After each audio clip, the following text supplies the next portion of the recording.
पर्व न्यूज। आरंभ एका नव्या पर्वाचा। राष्ट्रवादी काँग्रेस शरदचंद्र पवार पक्षाचे प्रमुख शरद पवार यांनी आज पत्रकार परिषद घेतली।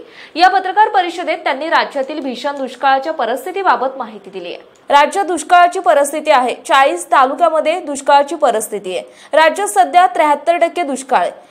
1500 महसूल मंडळात दुष्काळ आहे। संभाजीनगर आणि पुण्यात दुष्काळाची स्थिती गंभीर आहे।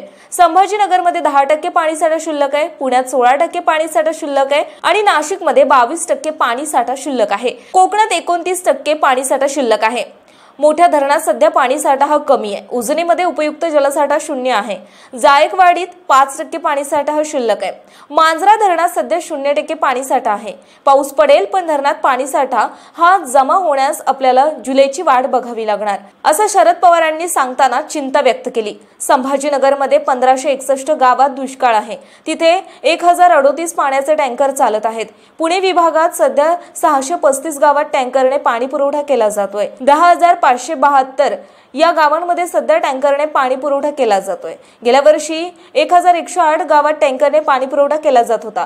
जनावरांच्या चाऱ्याची मागणी सध्या आहे, पण जून पर्यंत पुरेल इतकाच पाणीसाठा अत्ताट उरला आहे, असं शरद पवार म्हणाले। पुणे शहरातील आणि जिल्ह्यातील महत्त्वाच्या आणि ताज्या बातम्या पाहण्यासाठी आजच आमच्या आरंभ पर्व न्यूज चॅनलला YouTube वर सबस्क्राइब करा आणि बेल आयकॉन प्रेस करा।